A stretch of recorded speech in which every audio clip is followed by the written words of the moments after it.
اس صحیح مسلم کے اندر بیان کیا گیا ہے ظہر کی نماز کا وقت جب سورج ڈھل جائے. ظہر کی نماز کا وقت کب ہوتا ہے؟ جب سورج ڈھل جائے، جس کو ہم اپنی زبان میں زوال کہتے ہیں. زوال کے وقت نماز ممنوع ہے. جب زائل ہو جائے تب ظہر کی نماز کا وقت شروع ہوتا ہے اور اس وقت تک رہتا ہے جب تک آدمی کا سایہ اس کی لمبائی کے برابر ہو جائے. یہ ظہر کا وقت ہے. تو ہمیں اس سے دو چیزیں معلوم ہو رہی ہیں کہ ظہر کا ابتدائی وقت اور ظہر کا انتہائی وقت، یعنی نماز شروع کب ہو رہی ہے، کون سا وقت، اور نماز ختم ہونے کا کون سا وقت ہے. نماز شروع ہونے کا وقت یہ ہے کہ جب زوال ہو جائے اس وقت ظہر کا وقت شروع ہو رہا ہے. کب تک پڑھنا ہے؟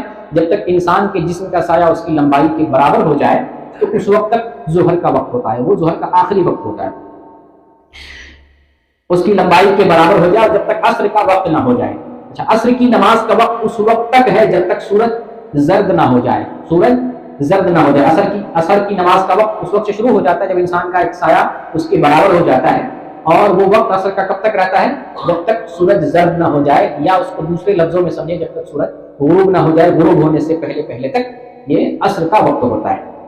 اور مغرب کا وقت اس وقت تک ہے جب تک سرخ شفق غائب نہ ہو جائے. یعنی مغرب کا وقت جب سورج ڈوب جاتا ہے تو مغرب کا وقت شروع ہوتا ہے، اور آسمان میں جو لالی ہوتی ہے جس کو شفق کہتے ہیں، عربی میں لالی کو شفق کہتے ہیں، جب تک وہ آسمان میں لالی باقی رہتی ہے تب تک مغرب کا وہ وقت ہوتا ہے. جب لالی ختم ہو گئی اب عشاء کا وقت اسٹارٹ ہو جاتا ہے، اور آپ صلی اللہ علیہ وسلم نے فرمایا عشاء کا وقت آدھی رات تک ہے.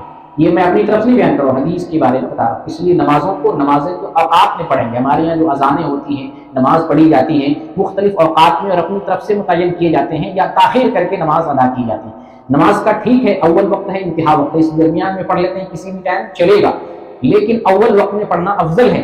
یعنی افضل یہ ہے کہ نماز کو اول وقت میں پڑھا جائے. اور خاص طور سے وہ عورتیں جو گھروں میں رہتی ہیں، مسجد نہیں جانا ہے، جماعت ان کے اوپر واجب نہیں ہے، وہ اپنے گھروں میں نماز کا وقت ہو جائے عورت نماز پڑھ سکتی ہے. نہ اس کو اذان کا انتظار کرنا ہے، جیسے بہت ساری عورتیں اذان کا انتظار کرتی ہیں.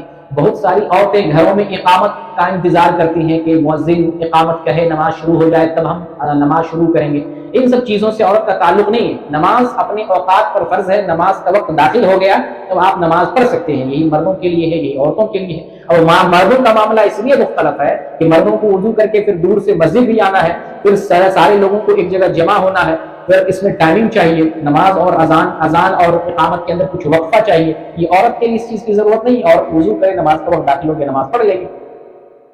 تو مردوں کے لیے کچھ ٹائم چاہیے تاکہ گھر سے آئیں، نکل کے آئیں، مسجد میں جمع ہو، پھر ایک ساتھ جماعت کے ساتھ نماز پڑھیں. تو مردوں کو بھی اپنے اول وقت پہ نماز پڑھنا چاہیے. تو عشاء کا نماز کب تک ہے؟ آدھی رات تک ہے. فجر کی نماز کا وقت طلوع صبح صادق سے لے کر طلوع آفتاب تک ہے. یہ فجر کا وقت ہے. جب صبح صادق طلوع ہو جائے اس وقت شروع ہو جاتا ہے نماز کا وقت. جب تک ہمیں رمضان کے دنوں میں سحری کھانے کی اجازت ہے، کھانے پینے کی اجازت ہے، وہ وقت ہوتا ہے ابتدائی وقت، ابتدائی فجر. اس وقت جو ہے نماز کا فجر کا وقت شروع ہوتا ہے، اور جب سورج طلوع ہوتا ہے اس سے پہلے ہمیں نماز ختم کر لینی ہے. تو یہ جو ہے صبح فجر کا وقت